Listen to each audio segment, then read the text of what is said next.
The fire had finally passed, leaving behind a wasteland of smoldering ruins and ghostly silhouettes of homes that once stood proud. The air was thick with the scent of charred wood and melted plastic, and the ground crunched underfoot as firefighter Mark Collins sifted through the debris. It had been a long night, and exhaustion clung to him like the ash coating his gear.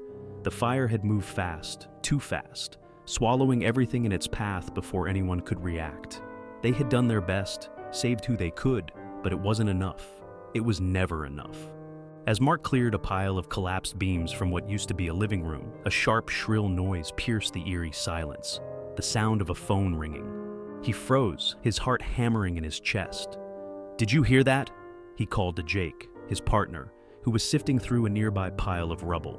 Jake frowned, wiping sweat and soot from his brow. "Yeah, but how?" Mark followed the sound, kicking away debris until he unearthed a half-buried smartphone. Its screen was cracked and smudged with ash, but the caller ID glowed bright in the gray morning light. Mom calling. Mark and Jake exchanged uneasy glances. The house had been reduced to cinders, the flames leaving little behind. Yet here it was. Without thinking, Mark pressed the answer button. "Hello?" For a moment, there was silence.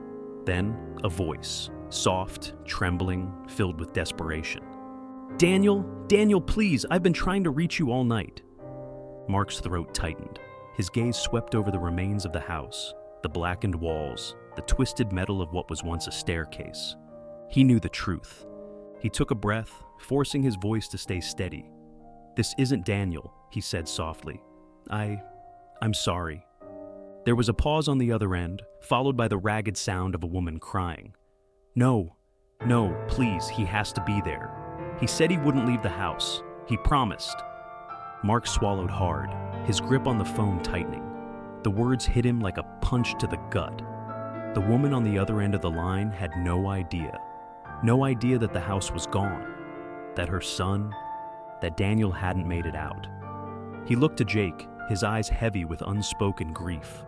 "Ma'am," he said gently, but the woman kept talking, her sobs turning to frantic pleas. "Tell him to come home. Please, just tell him to come home." Mark couldn't bring himself to say it. He couldn't be the one to shatter her hope, not like this. So he just listened, standing there in the ruins of what was once someone's home, holding a phone that shouldn't have been ringing.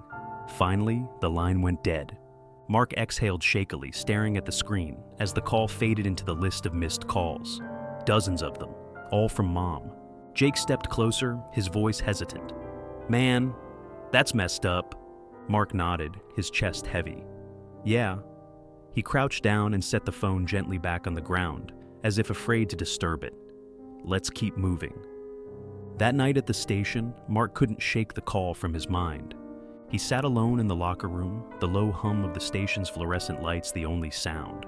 No matter how much he tried to focus on anything else, he kept hearing the woman's voice in his head, pleading, begging for her son. And then his phone rang. Mark jumped, his breath catching in his throat. He fumbled for it, his heart racing. No caller ID. With a shaking hand, he answered. "Hello?" Silence. Then the soft whisper of the same voice he'd heard earlier. "Daniel, please, come home." Mark shot to his feet, staring at the screen in disbelief. The call ended abruptly, leaving him frozen in place, staring at his phone like it was something alien. He rushed to the squad bay where Jake and a few of the other firefighters were unwinding. "Did you guys hear that?" Jake looked up, confused. "Hear what?" Mark hesitated. "Nothing." The calls didn't stop. Over the next few days, the phone they had found in the ashes kept ringing, even though the battery should have been long dead. No matter where they stored it, evidence lockers, the truck, even at the dispatch center, it would start ringing at odd hours, always the same caller ID, Mom calling. Mark tried to ignore it, but every time it rang, a fresh wave of guilt washed over him. He should have told her. He should have found the courage to say the words she needed to hear, to give her closure.